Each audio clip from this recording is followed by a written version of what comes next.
Okay, so the next section of this section is going to be on the soil testing itself.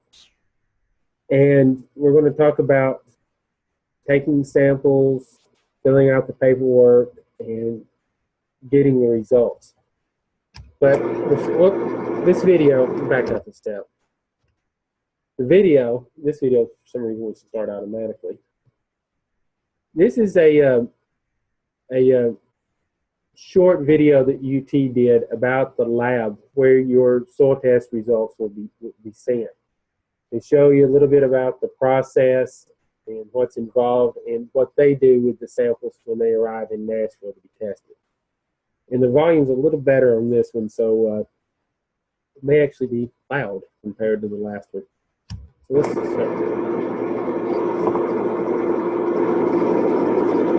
A great way to grow healthy crops, a pretty garden, or a nice lawn is to start indoors.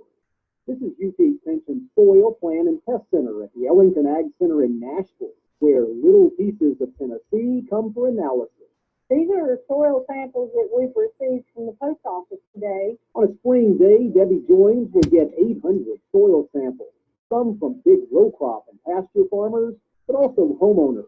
The center did more than 6,000 tests in March.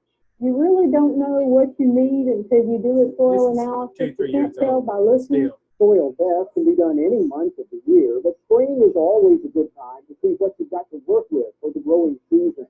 These tests measure the nutrients in the soil and whether you need to add fertilizers or chemicals to boost fertility. We have many different colors and types of soil. Soil content can vary greatly from region to region in Tennessee. Much of our soil is clay-based and acidic and needs lime to optimize nutrition. Using a simple kit from your local UT Extension office that costs a mere $7, you can have your soil tested. We look at pH, of course. We look at phosphorus, potassium, calcium, and magnesium. Phosphorus and potassium are primary nutrients, and those are the nutrients that plants cannot do without. With plants, there are instances when we may think we're using the wrong seed or watering too little or too much, but it's really an issue of imperfections in the soil. Well, with phosphorus, you look at blooms, so your tomatoes may not produce as much fruit as they might otherwise. Also, phosphorus is involved in root growth. This high-tech instrument from Australia is called a dual pH meter. It mixes a liquid solution with soil for fast results. It allows us to process 120 samples in the time it would take a normal person just to do one tray for 40. Joyce says the lab is able to get results much quicker now than just a few years ago. Right now, our turnaround time is a day. For plants, life starts from the ground up. So think of soil as your first key building block. Soil can never really pass the eye test, but sometimes you have to dig a little deeper. This is Chuck Guinea reporting.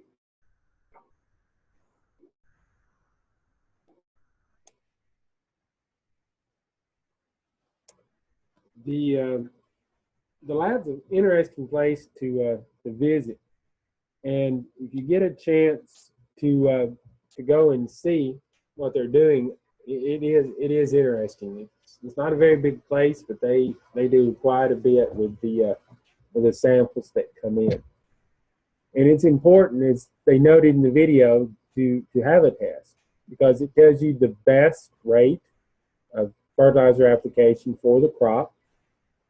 It can help you save some money. One, not putting out more fertilizer than you need and wasting it. Two, you're going to put out what you need so the plant can grow. Therefore, the money you spent on seed or plants is going to be well spent. And it also would help reduce runoff. The nutrients that the plant doesn't use, it's not absorbed into the soil, can and will run off if you're not careful. So let's talk about the test. And this is Debbie Joins again with a video that she had on how to actually collect the samples. I thought I'd talk to this, but after seeing her video and her actually demonstrating, I think it would be better to see than to listen to me. So start another short video here. How do you take a soil sample? Well, there's all sorts of tools you can use to do that. Typically, I use a soil probe. I always recommend this if you're going to pull many samples over a period of time. Another tool you can use is a trowel. You can always use a shovel. A shovel is not near as much fun. It's a little bit more work. And sometimes if you have a compacted area like your lawn, it could be a lot of work. But it will work. And I'm going to show you what you need to do, especially if you're going to use a shovel. You need a bucket. And the reason you need a bucket is you're going to take more than one sample. Then you also need, if you're going ahead and have your soil boxes or flags or whatever it is you're going to use, you need to have those already identified. And the reason I say that is because that way you've got that part and you won't forget where you pulled the sample. You want to be able to pull the sample from the top through the 6-inch depth. That's very important because with that area, that's where most of the plant nutrients are concentrated. If you go shallower, most likely you're going to underestimate the amount of nutrients that plant needs. If you go deeper, you may overestimate and get into the less fertile soils that are deeper. So 1 through the 6-inch depth is really important. There's a sample. Now we went a little deeper than I intended, but about this deep right here is what we want. It's about 6 inches. And so I'm going to take this off. I'm going to get my bucket and drop that in my bucket. You see the core. That's called a core. And that's a good concept because basically what you're looking at when you pull a soil sample, you're looking at a core. So if you use a trowel, if you use this trowel, that would essentially represent a core too. If you use a shovel, that's not necessarily a core. You know, we're going to have to do some work on that sample, and I'll show you how to do that in just a moment. But that's how you pull a 6-inch sample using a probe. You want to take enough samples that represent the area that you're interested in. So if it's your lawn, you want to go at least 5 or 6 different places and zigzag throughout your lawn. Take those samples and you mix those in a bucket. We have our lawn sample, and we're going to bust up all these clods.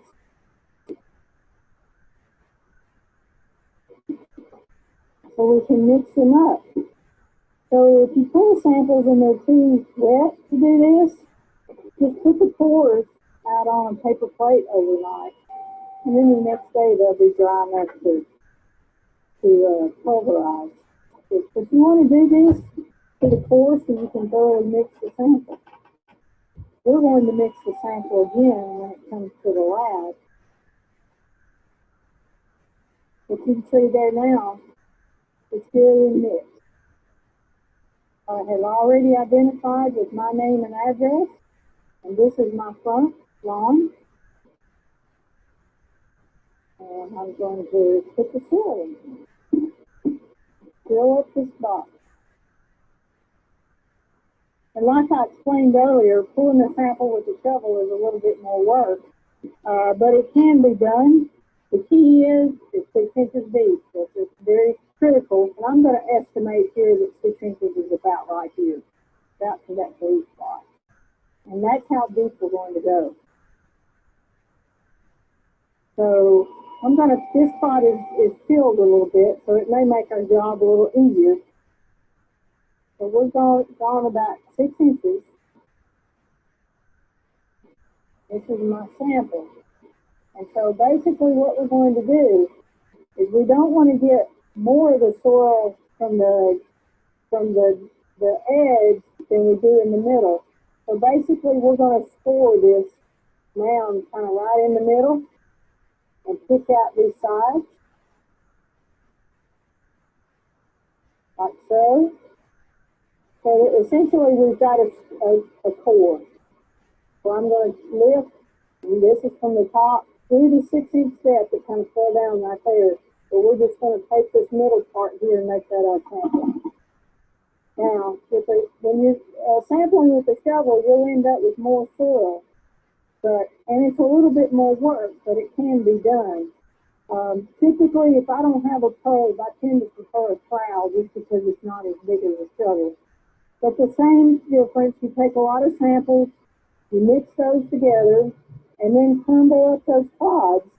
They're not going to be in the cores like a core sampler. And put those in your box that I've already identified as garden, and then send it to the lab. And that's how you take it to them.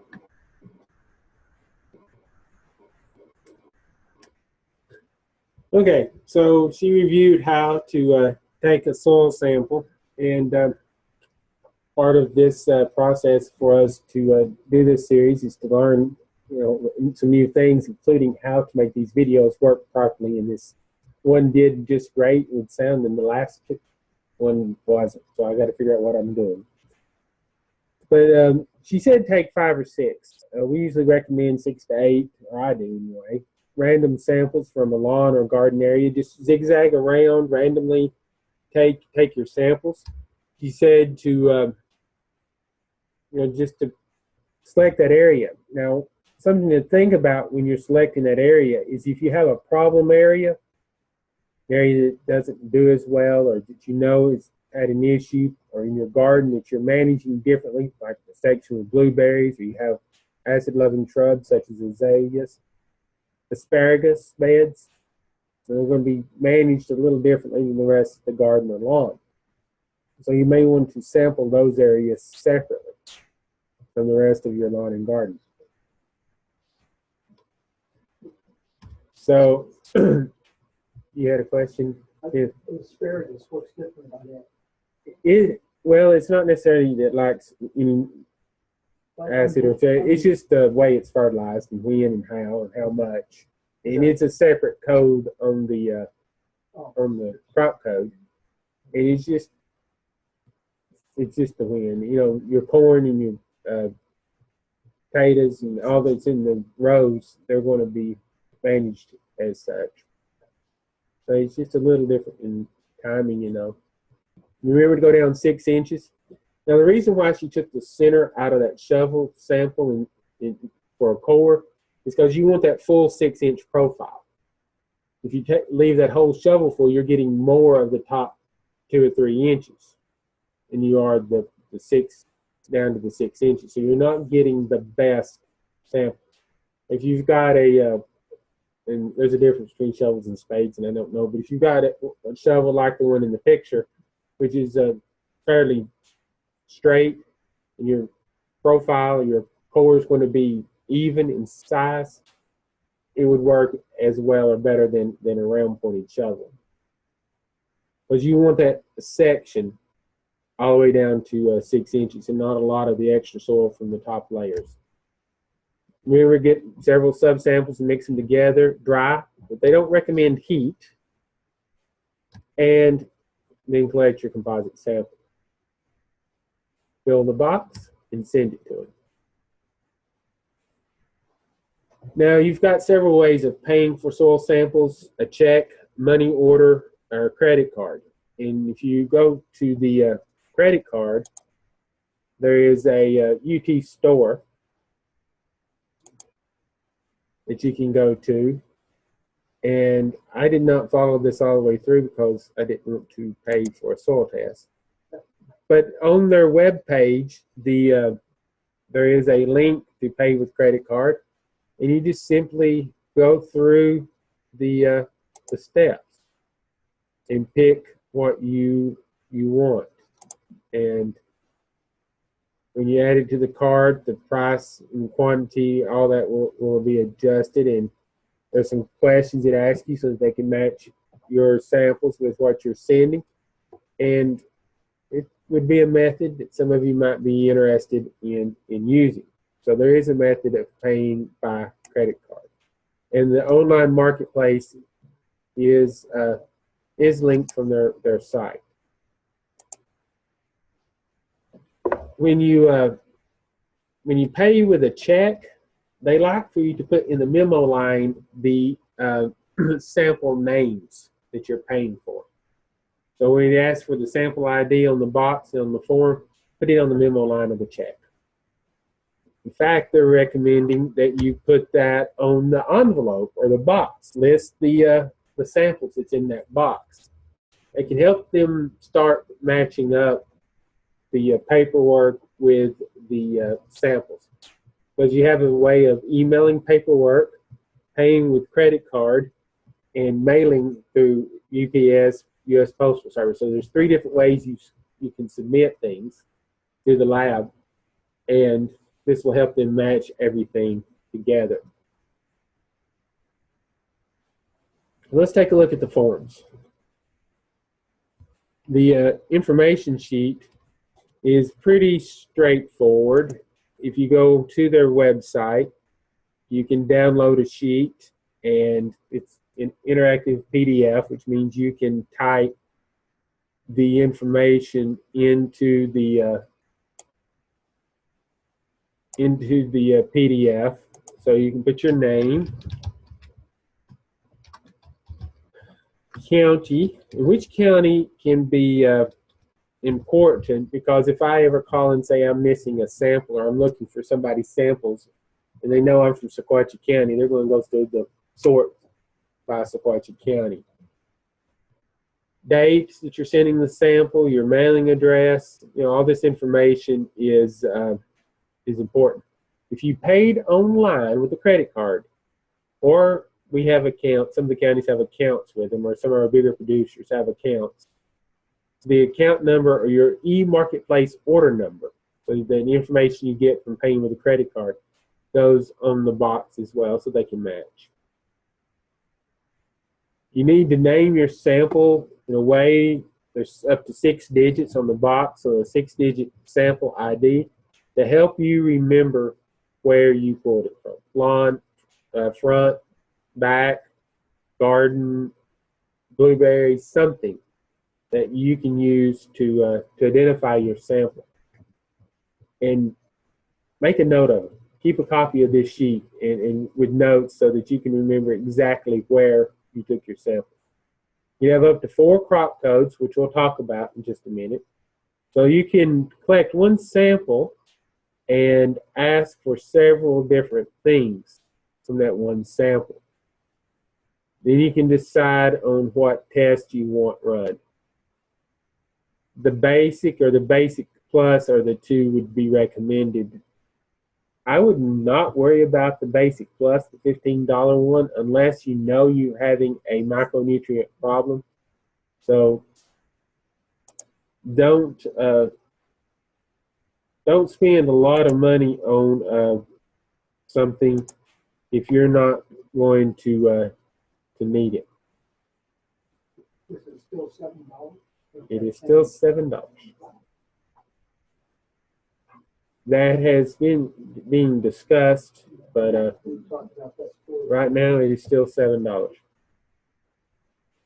Crop codes. These are important to take note. There is a form that will come with the information sheet that lists all of these crops. And these crops are the different things that you can test for, and they would make recommendations based on the crop that you recommend. Now you'll notice this says commercial vegetables. This one, it says fruits and nuts, and it has a home and a commercial. There's also a home, lawn, and garden. For most of you, selecting that home planting and the home, lawn, and garden will be the samples. That would be the codes to use. I would not worry about the ag crops or the vegetables here, because they're going to give you a fertilizer rate in per acre bulk recommendations. So instead of giving you a trip, now, well, you can see the results in a few minutes when we look at the forms when they come in as they're sent to you. But it's a per acre recommendation, and typically it's going to be a very specific recommendation for what you need. So if you'll notice, you have blueberries and grapes, blackberries, brambles. So if you've got an area that, you know, a small orchard with these different things in it, you can pick up to 4 of those crop codes. Again, I would probably do blueberries separate, apples, grapes, peaches, nectarines, some of these others. You could probably put all 4 crop codes in one sample, particularly if it's an area that you haven't got fully established. On the lawn and garden, you notice there's several here. Again, just pay attention to what you're asking for. I noted asparagus. It's a separate crop code, so it might be something to think about. Garlic is actually a separate crop code. Then they have a spring flowering and summer and fall flowering bulbs, annual and perennial flowers, ground covers, acid-loving shrubs, and non-acid-loving shrubs. So depending on the type of shrubs you have.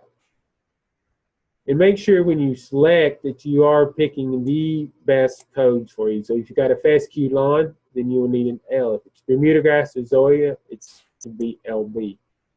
Because while the test results, the amount of phosphorus, potassium, and the other nutrients that's going to be tested won't change, what they recommend and when they tell you to apply the fertilizer will change. So just make sure you're picking the right crop code. I had a fella a year or so ago, he was sampling for his corn, so when he come back, he had his garden corn from one of these crop codes right here. Had no clue what fertilizer recommendation he needed. So we could figure it out, and that wasn't a problem, but it's pretty straightforward when you pick the right crop codes. The only other one that might interest you all would be these wildlife plantings. So different food plots and food plot types, they are per acre recommendation as well. So you fill out all the paperwork, you collect your sample, you send it all in, and you get results back. And your soil test report will look something like this. You'll have your county name, your information at the top. The sample ID will be first, followed by the water pH, the buffer pH, and then the phosphorus, potassium, calcium, and magnesium, and then the rest if you ask for. So you can then read for sample B1 your recommendations, and we'll go on. But the pH, the water pH, is the actual soil pH.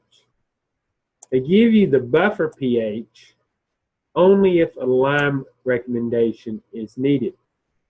And it's been a while since I had high school chemistry, but basically the soil has the ability to absorb so much lime before the lime has an effect on the soil.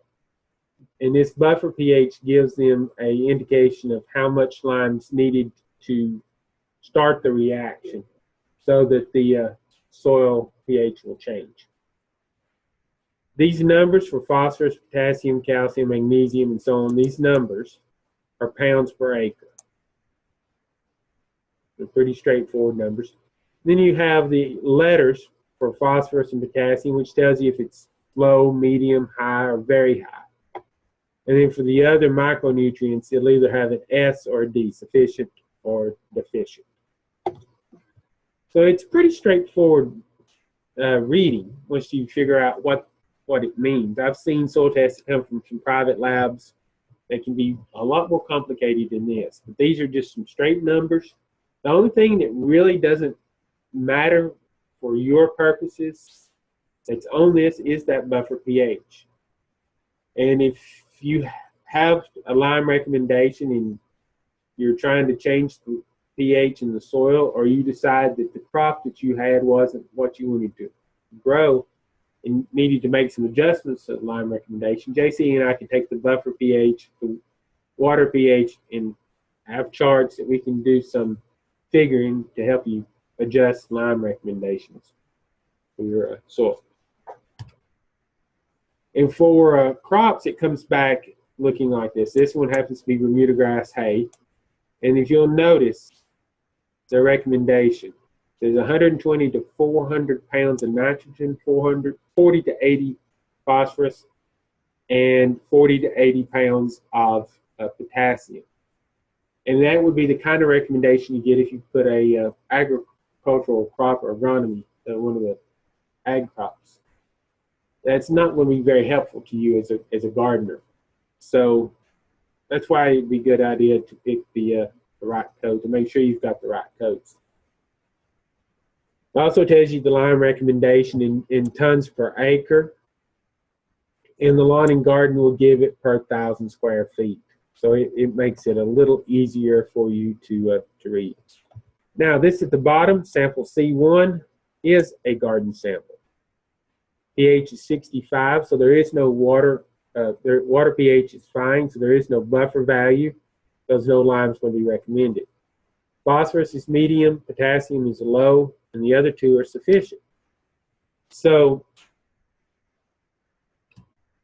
they have their recommendation. If you notice, lime is not recommended because the pH was fine. They give you the lime recommendations, though, if it is needed, as I said, in per 1,000 square foot, just as they do the fertilizer rates.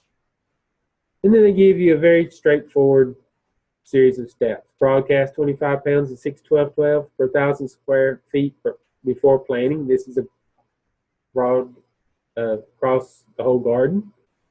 And then for each crop, what you need to do and when you need to do it. So it's fairly simple and detailed advice as to when and how much.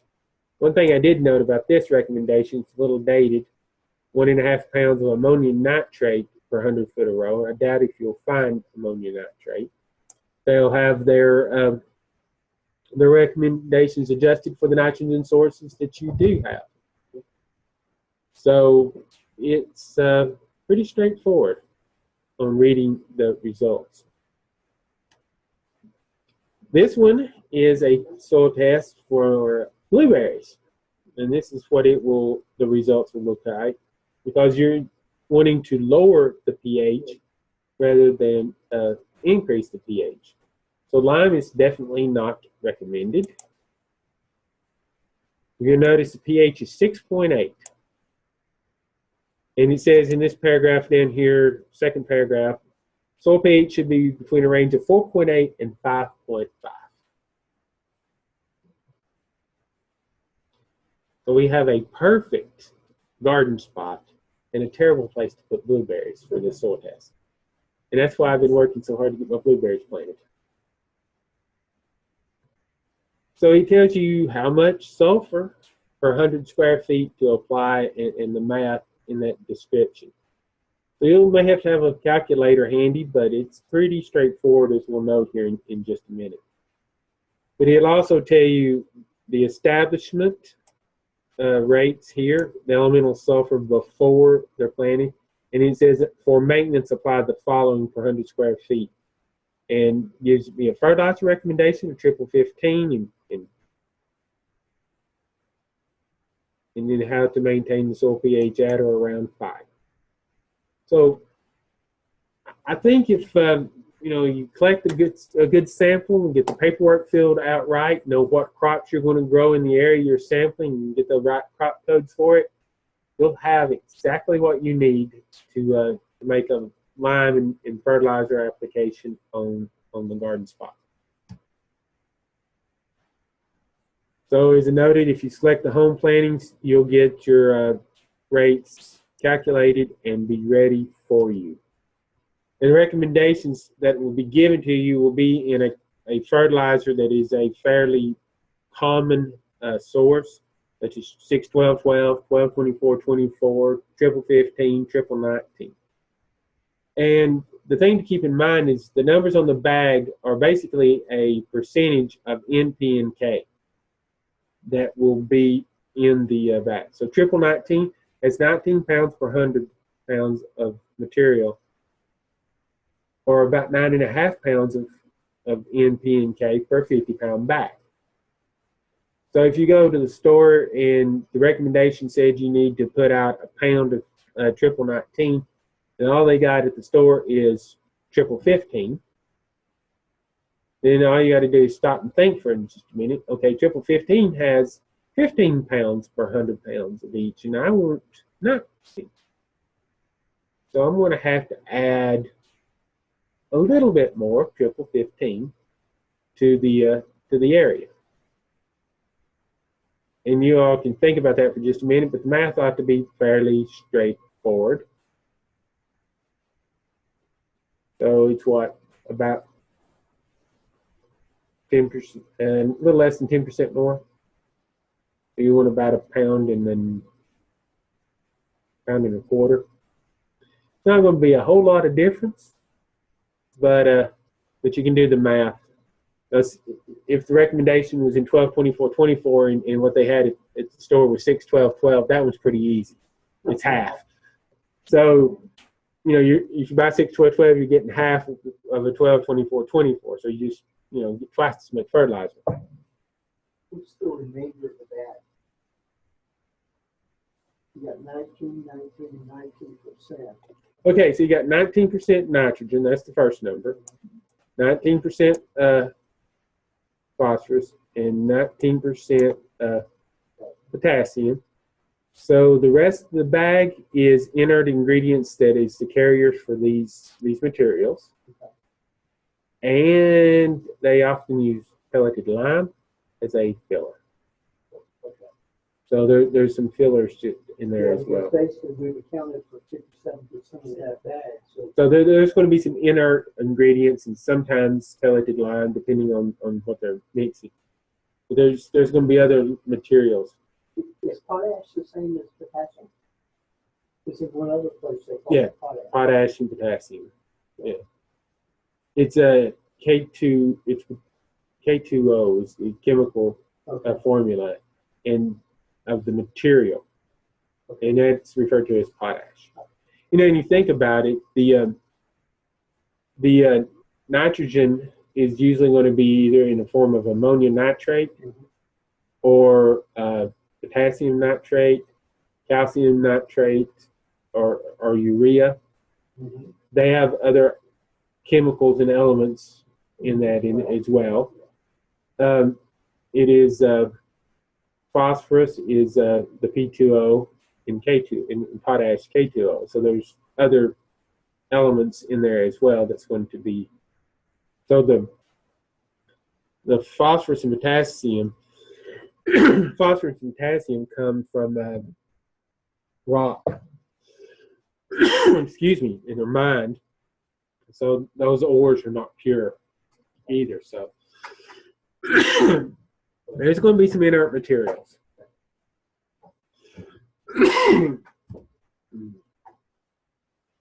So when we look at the pH change, if we go back to our blueberry one a few minutes ago, we had a pH of 6.8. The desired range is 4.8 to 5.5. So to do some simple math, let's say we need to drop it 2 whole units of pH.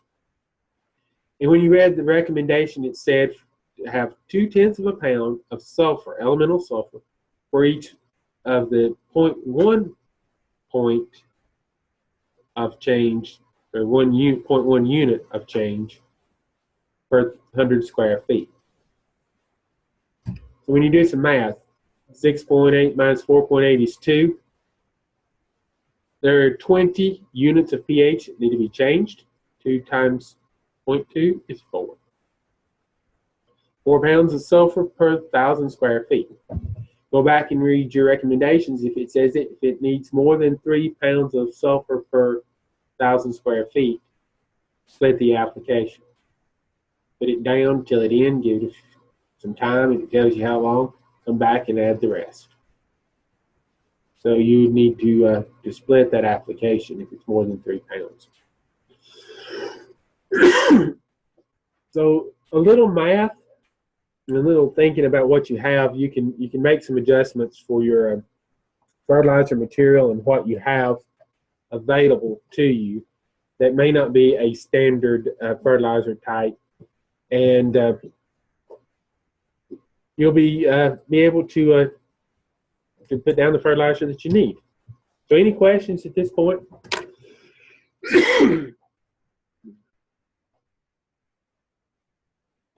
Okay, Sylvia is asking, is water pH and the soil pH the same? And the answer to that is yes.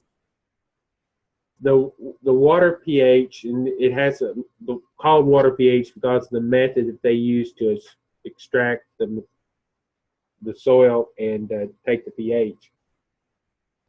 Basically, they stir the water, the soil in water, and then take the pH of what's there. So water pH is the actual soil pH. Any other questions? Ken?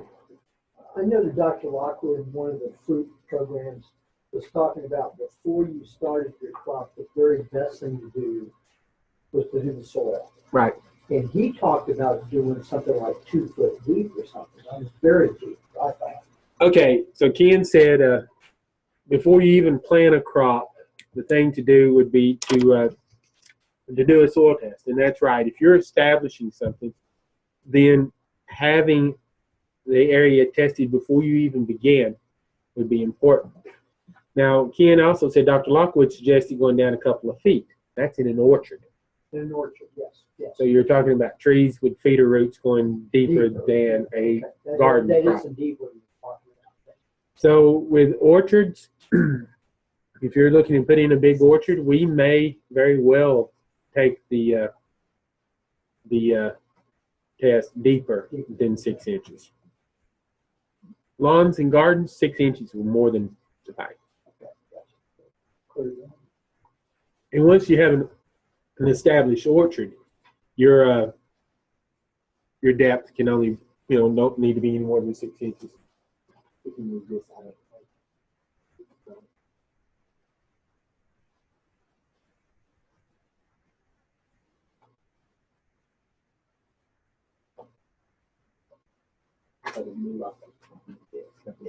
All right, any other questions?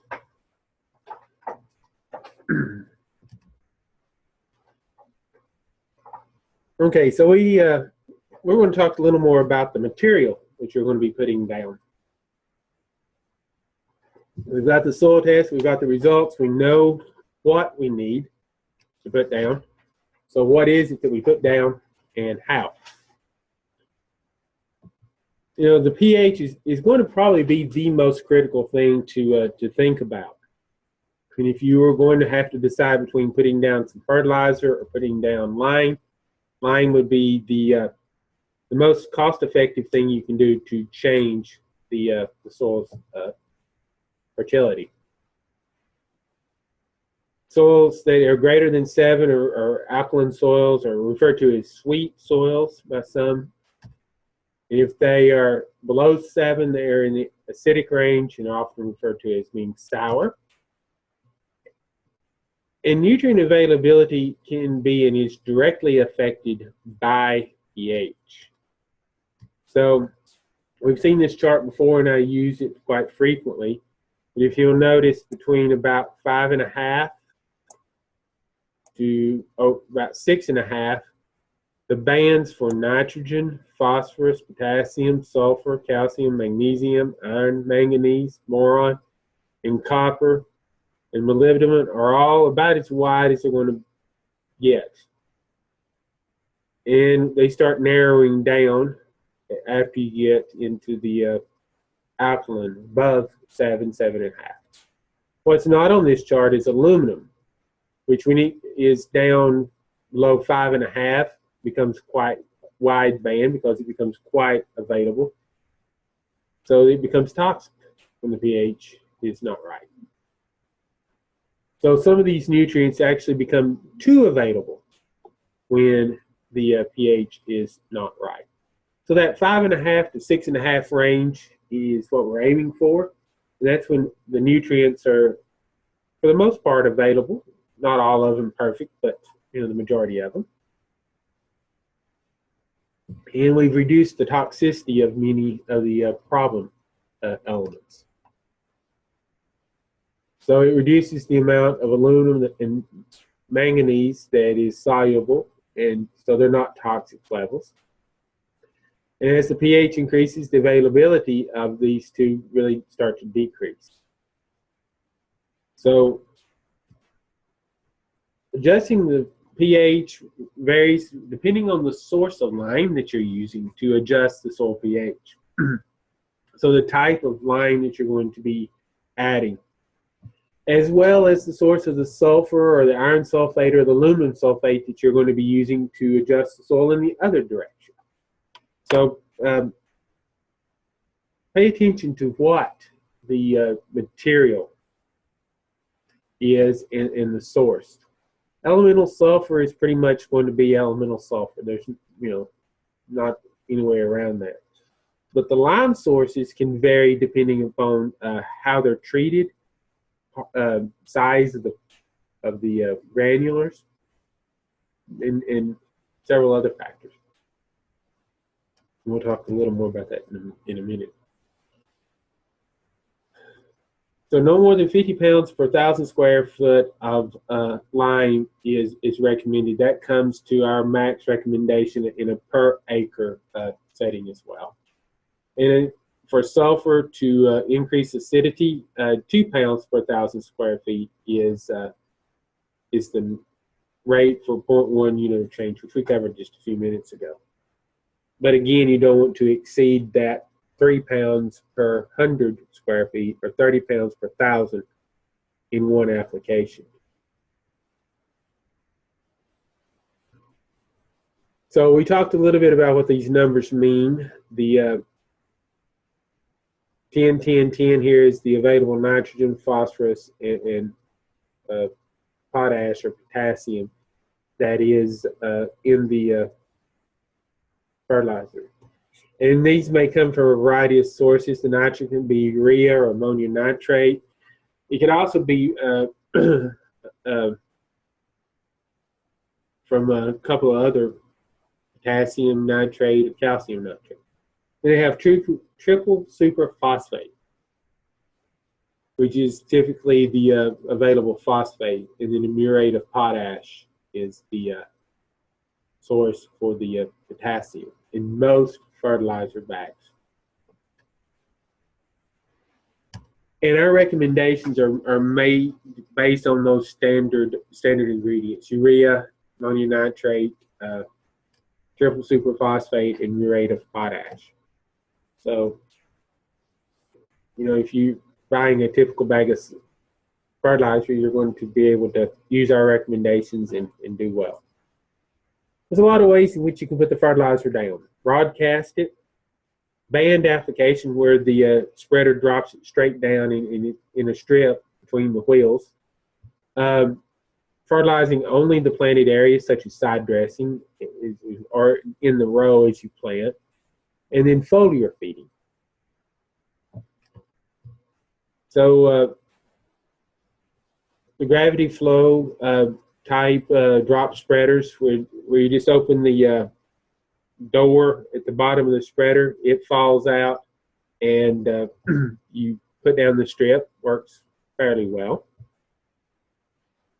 The rotary type, which as you push along the little blade under the bottom, spins and slings fertilizer out. And depending on how well maintained the equipment is, they work okay.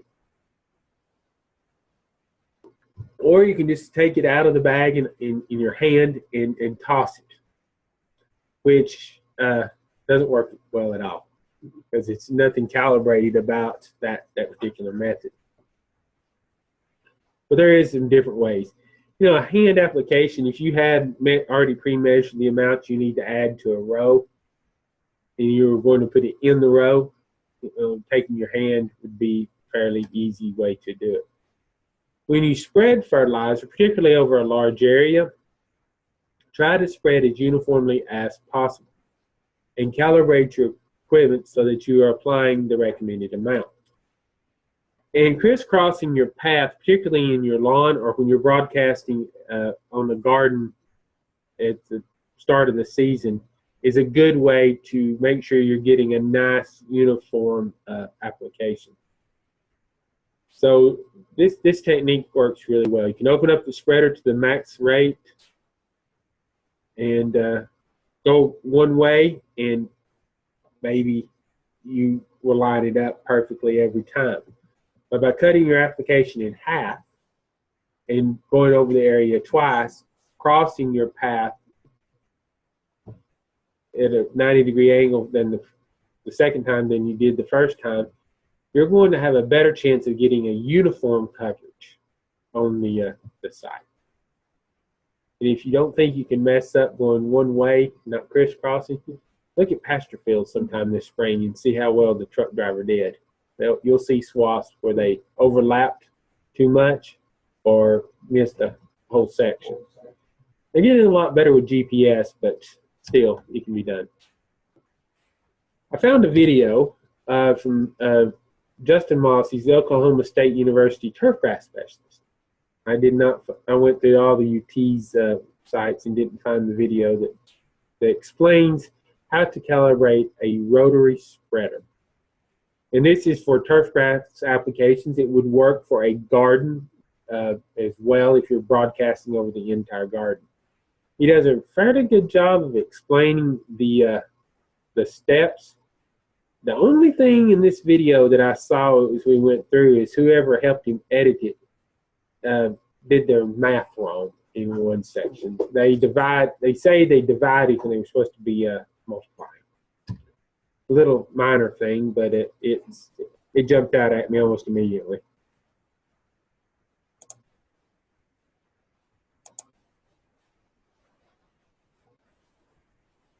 All right, so let's get this one started.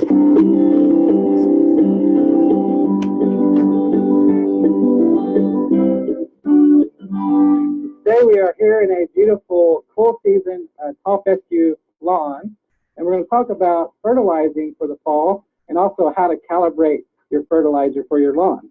So I wanted to show you a couple of different types of fertilizer spreaders. A common one you might see for small jobs, maybe just in a landscape bed or something like that, is just a handheld rotary spreader. This particular spreader is more for your lawn area, and this is what's called a drop spreader, meaning that the material is going to drop straight down below the spreader here. And this is just operated with the wheels. You push it, you can pull a trigger, it'll open up down at the bottom and drop fertilizer or seed out. It has different settings on it, so you can make the splits either very small or very wide, depending on the size of your particles. Now, the spreader that we're actually going to use today is what's called a rotary spreader. In this particular spreader, you put material inside of it. Again, you adjust your settings based on what type of fertilizer you have. And then as you're starting to walk, you pull a trigger, and it's going to spread fertilizer to the right and to the left and in front of you. So before we get started with our calibration, I want to talk a little bit about the different types of fertilizer for your lawn. And so when we calibrate spreaders, it can be sometimes a difficult and challenging job, and we have to do a little bit of math. Now, if you want to take an easy route, I always recommend to properly calibrate your spreader first of all, but there is an easier way to do it. You can take just your favorite brand of fertilizer and get a matching brand of fertilizer spreader. And on the back of that bag, it's going to tell you if you have this particular fertilizer spreader and this particular fertilizer, you set it up to a setting of number 6, put your fertilizer in, open up the rotary or the drop spreader here and walk across, and that's going to apply the fertilizer just at the recommended amount. Now, a lot of times for our yards like this, in the fall, we usually want to apply maybe anywhere from a half a pound of actual nitrogen per 1,000 square feet to a full 1 pound of actual nitrogen per 1,000 square feet. So what we're going to do today is actually calibrate this spreader to apply 1 pound of actual nitrogen per 1,000 square feet. So now here's where the math comes into play. On these fertilizer bags, you're going to see some numbers on them. On this particular one, the numbers are on the back, or on the front here, sorry. This is a 3400. So that first number is for nitrogen, the second for phosphorus or phosphate, and the third for potassium or potash. And so this particular fertilizer just has nitrogen only. This fertilizer here, the formulation on this bag is a 17-17-17. So it has equal amounts of nitrogen, phosphate, and potash in this particular fertilizer. So we always recommend that the first thing you do before you fertilize your yard or any landscape or garden area is go ahead and take a soil test. Once you take that soil test, get the results back, it will tell you how much nutrients you're going to need in your yard. So again, typically for the cool season grass lawns, anywhere from ½ pound to 1 pound of nitrogen for 1,000 square feet at this time of year, and then apply your phosphorus and your potassium according to your soil test results. Another thing to be aware of is the particular particle sizes of your fertilizer. So here we have an example of a very fine fertilizer to a very large prill fertilizer. So obviously the fine fertilizer is going to come out much more as you open up the opening at the bottom of the spreader, where the large prill fertilizer, you're going to have to open that up a little bit wider so that it can come out evenly on both sides. So just because you have one particular fertilizer set at, say, setting of 5, doesn't mean you can use that for every fertilizer. Check the particle size first and then kind of go from there. So today what we're going to do is I've just weighed out here 12 pounds of this triple 17 fertilizer, and I'm going to just go ahead and load it up into the spreader.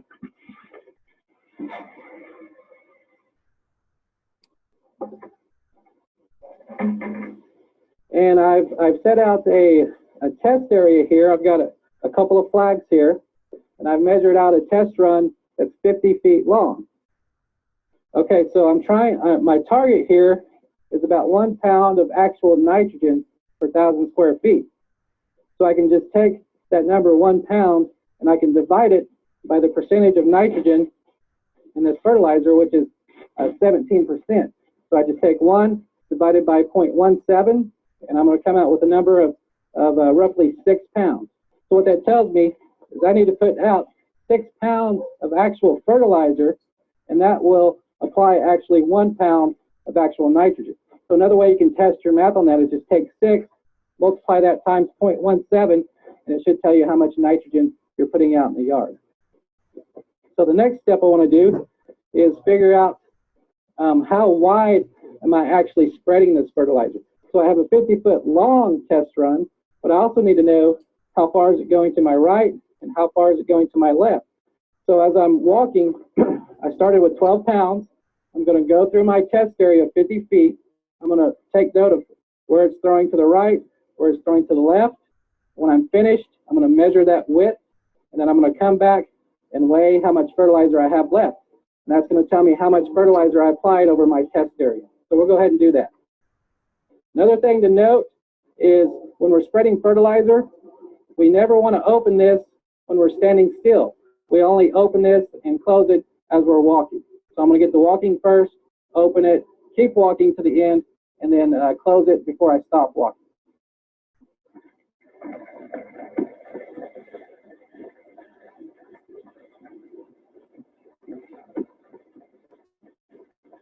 So now I've laid out a measuring tape to get my effective spreader width here, or how far I threw it to the right, to the left. And I've measured it out to 10 feet. So I was going about 5 feet to my right, about 5 feet to my left, for a total of 10 feet. So now if I look, I had a 50-foot long test area at a 10-foot wide effective spreader width. So if I do the math on that, I get 500 square feet. So if we go back, I was looking to apply 1 pound of nitrogen per 1,000 square feet. I used a triple 17 fertilizer. So I took my 1 divided by the 0.17, and I got 6 pounds of actual fertilizer per 1,000 square feet. And that would give me 1 pound of actual nitrogen. Now I have a 500 square foot test area, so I'm shooting for 6 pounds of fertilizer per 1,000. I have a 500 square foot test area. So basically I'm trying to apply 3 pounds of nitrogen over my 500 square foot test area, and that tells me my calibration is spot on. And so what we did was we took the fertilizer and poured it into the bucket, put it on the scale here. I started at right around 12 pounds. I ended at 9 pounds. And so I put out about 3 pounds of fertilizer over the area. So I'm right on with my calibration. So I double check. My setting was, spreader setting was 12 on this fertilizer spreader.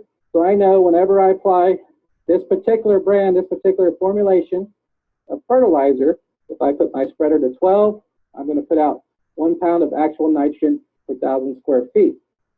So notice that was only in one direction.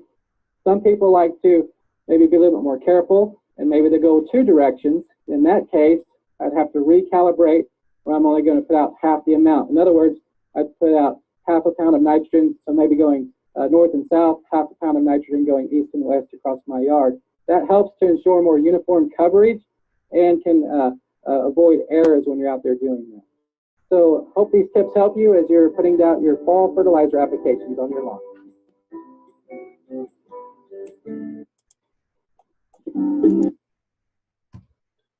Okay, 2 quick notes. His recommendations for the amount of nitrogen applied in the fall is not exactly what we would recommend here. That was from Oklahoma. But his process for calibrating your spreader is correct. You need to know the swath width, how far the fertilizer is going out from the spreader. Establish a known distance and put the material in and weighed and see how much you spread in that distance. And then if you're not right, then you need to adjust your spreader opening, so you're either putting out more or less until you figure out how much you're applying. So it may take you a couple of test runs. So I would suggest once you figure out the setting for your spreader and for the fertilizer brand you like to use, make a note. This setting on my spreader for the X fertilizer brand and formulation, and same with if you use pelleted lime to do the liming, which is probably not the fastest acting material out there, but it's the easiest to apply. So whatever brand of pelleted lime you buy, when you calibrate your spreader, you'll make a note. This is the setting I need to lime to get a certain rate. And then you could be able to make some adjustments then. So when you come back, you only need to put out, say, 5 pounds instead of 7 pounds the next time you're making an application of that same brand. You'll know, how to tweak it just enough to make it work for you. There's some things to think about, but having a calibrated spreader can make a big difference. Because if you do the math and figure out I need 100 pounds of fertilizer, you go to the store and you buy it, come back and half your lawn's covered and you got no fertilizer left, then you're putting out way too much. And if you have fertilizer left over, that's a good thing, because you can always fill the spreader up and go back over it again. Then if you're walking, it's 2 or 3 trips across the lawn that you might not want to make on it. So taking a little time to calibrate up front will save you some time later on.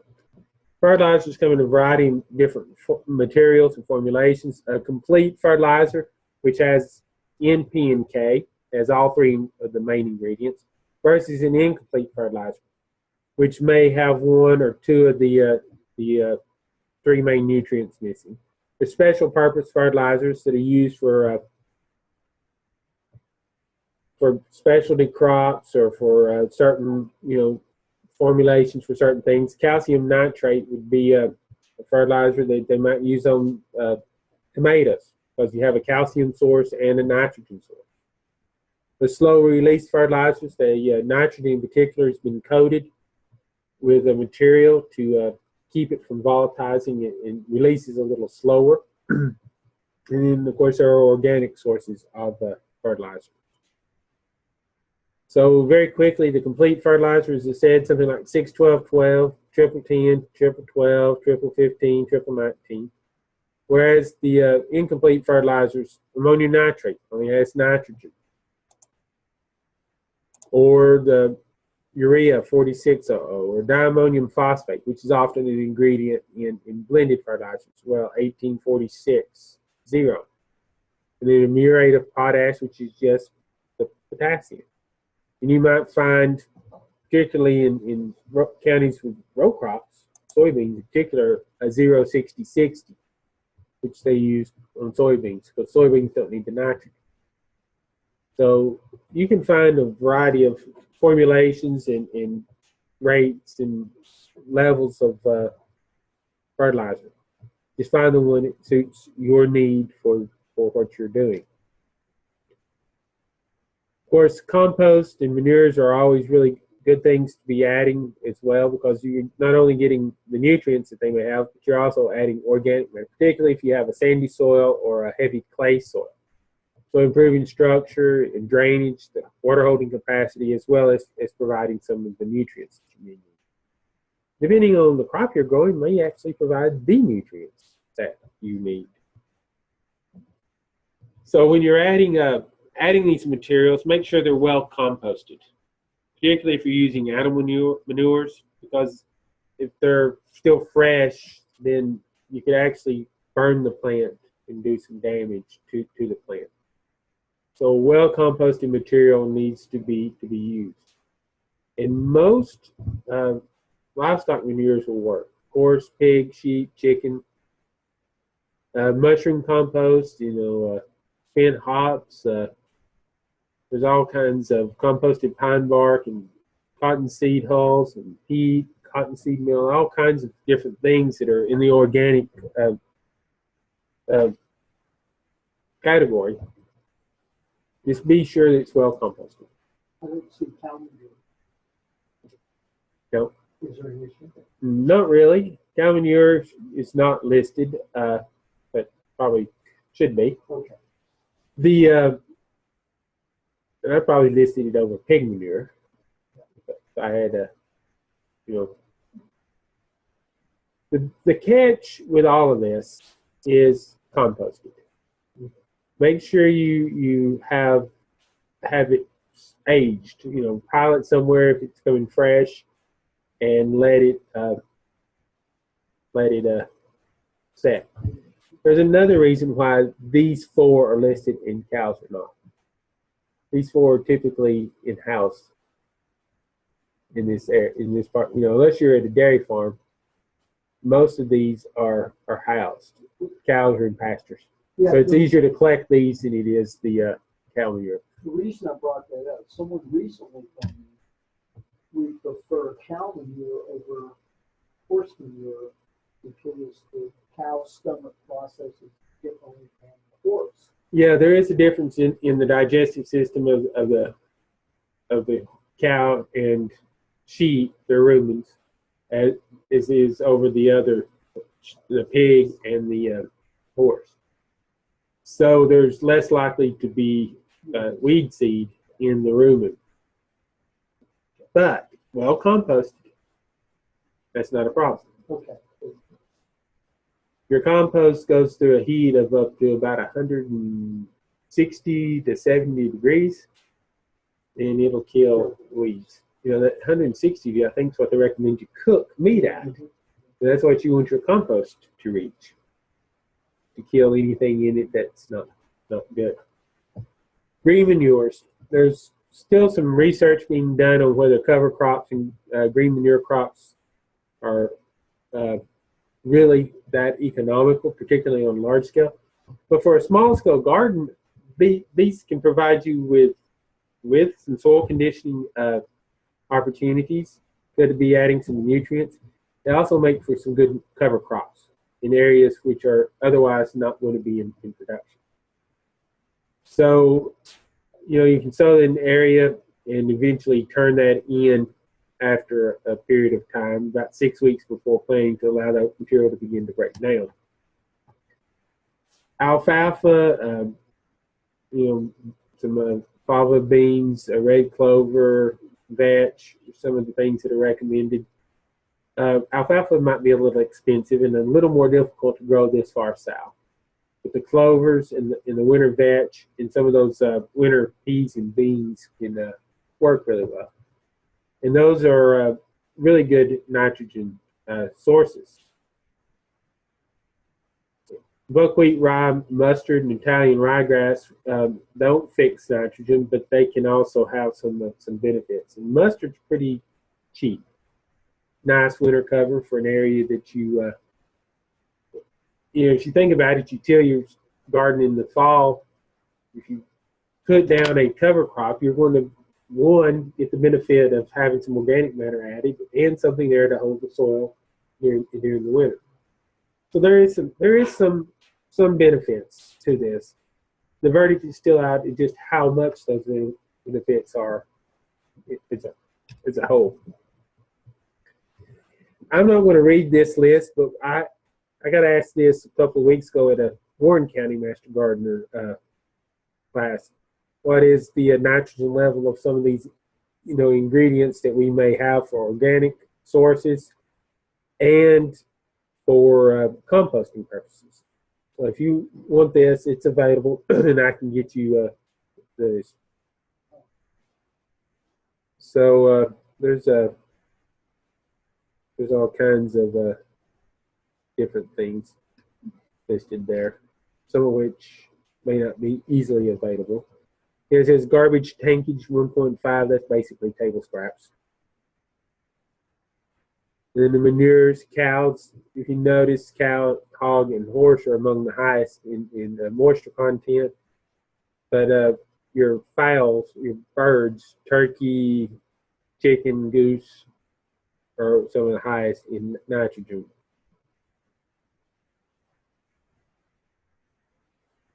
So, and this is just a listing of commonly available fertilizers. I think around here, 6, 12, 12, 12, 24, 24, triple 19, triple 15 tend to be your basic. And then if you go to some of the bigger lawn garden places that carry a wide variety of turf fertilizers, then you may have some variations in those formulations. Now, when you look at your plant, there's some things to look for that can show nutrient deficiency. Chlorosis, which basically means it's turning white. Necrosis, it's dying. Rosetting, or the way, it's not growing like it should. And pigment accumulation, which I'll show you some pictures in just a moment. And then stunting, the plant's simply not growing. All are symptoms of deficiencies.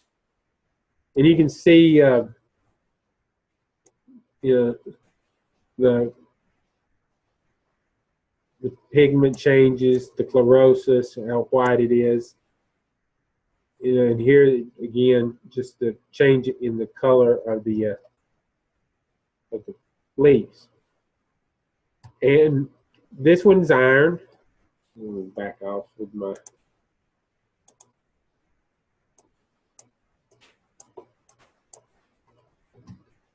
potassium, zinc, boron. So these gives you some examples of what they look like. And here is corn. The far right hand is a healthy corn plant, nice dark green. Start seeing some purplish color to the edges of the plant, the phosphorus deficiency. Potassium deficiency appears in as a drying along the tips and edges. So it starts turning from the outside in, whereas nitrogen, it's a yellowing that starts at the tip and moves along the middle of the leaves and works its way out. Magnesium is whitish stripes along the veins. Then they begin to turn purple if it's severe enough of a deficiency. I see this occasionally, and it's not hard to recognize some of the like nitrogen and phosphorus and potassium. It's a little harder to identify some of the other micronutrient deficiencies. But next week, when we talk about diagnosing problems and how to take pictures and collect data for a sample that's a problem, well, one of the things that we can do is send it to somebody to have it double checked and say, hey, that is a nutrient deficiency that's showing up in the leaf. So we can talk more about how to collect samples later, but looking at the plant, typically what you're going to see with nutrient deficiencies is that color change without any other marks or symptoms. There's no blotches, there's no spots, there's no missing pieces of leaf where something ate it. It may look like a healthy leaf, except it's the wrong color, which is a pretty good indication that you have a nutrient deficiency. So, any questions at this point? The one on the corner, where is that available? That slide? Yeah. A picture? I don't know where I got that. I've seen I think I've used it in some of my other presentations. So I've used We're going to try to do some corn this year, so soon we'll run across that. I'm not sure where I've had that one for a while. I've seen it before too. You may have seen it in one of my presentations. They could have been. Yeah. So, any questions from anyone?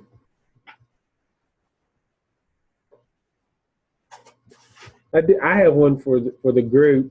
Did you, except for a couple of technical glitches with the videos, did you like the idea of watching the videos along the way instead of just listening to me talk? And be honest. I do like videos. Matter of fact, whenever I'm searching something out, that's what I do. Just find a I go video. on the internet and start Googling and trying to find this, that, or the other. Sometimes information's better than others. Yeah, and Sylvia agrees because it's visual. Yeah. And that's one of the things that I guess that's one of the drawbacks of this platform and using this method is it's not going to be hands-on and visual, but at the same time it has the convenience of two of you are at home, so it's pretty easy. And the other part of it is, we got a lot of resources to do extension service and things like that we can tap into. Right. And that's what I like. I mean, we can bring in Dr. Underwood or some of those folks and their expertise, Dr. Hale. Yeah. So if we continue having series like trainings like this in the future, even if it's just in-house in Master Gardeners, we can schedule an hour with a specialist in Nashville or Knoxville, and sure, they can log in and enter your questions and exactly right. And not be out of. Yeah, it's easier on them. Oh, it's easier on them. Well, and we could see, if we did it by video, you all wouldn't have to come somewhere either. That's right. Everybody can do it from It's just the convenience of where. efficient and effective for everybody. Okay, so any questions on soils?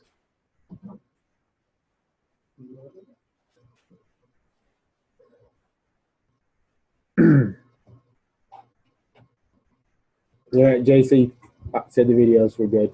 There was one or two of them that I didn't think the volume was quite right. I think that had to do with my settings when I recorded, so I can, if future inclusion of videos, I will work on making sure those are right. So, no questions on soils, taking soil tests, reading soil test results, or any of the other aspects of the soil test process? We're not doing the thing that Tractor Supply that you No, we're not. So, I thought that what we did last year with the soil test, that was really good. There was That was a real thing. 33 samples. Yeah. Yeah, and you all still, it was reported that you all had assisted 66 people with that. So there was another 30-something done elsewhere based on your all's estimates. Would it be possible so that the days can go along here and do something like that? Yeah, it would be possible if you all wanted to do have a day. Maybe incorporating that.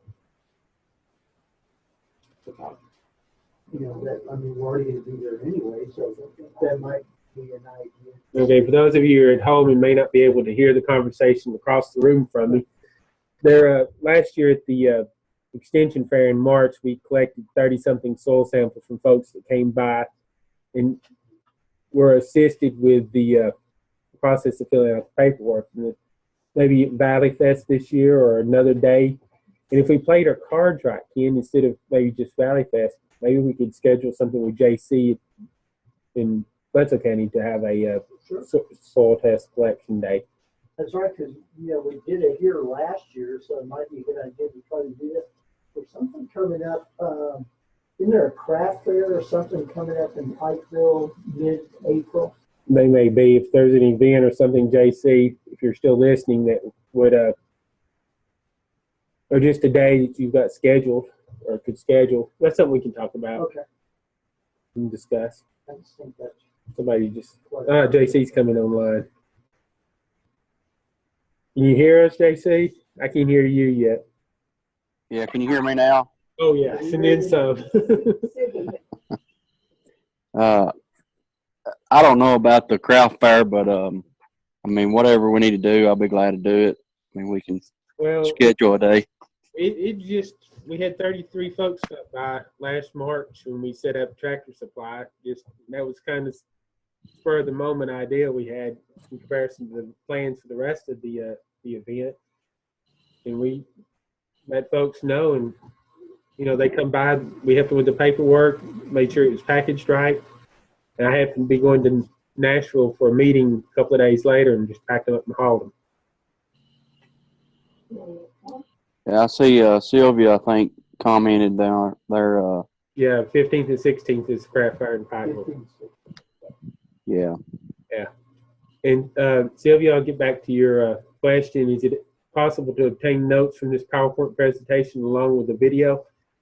After I got things back online from when the power blinked and I lost the connection, from that point until now, and even now as we're talking, it's being recorded, and I will process the video in the morning, and I've been posting them to my YouTube channel. I have a YouTube channel. Can you believe that? Post the picture of that home. Well, it'll be in the video. Yeah. I can get by using the picture that I can't remember who to credit in this video, in this in-house presentation. I'm not sure I can put it out there online, but we can do that. But yes, Sylvia, I can get you a access to the presentation when you can go back and refer to it as needed. So the review of the soils and soil types is what's missing from the first part of it. So I'm going to turn the recording off unless there's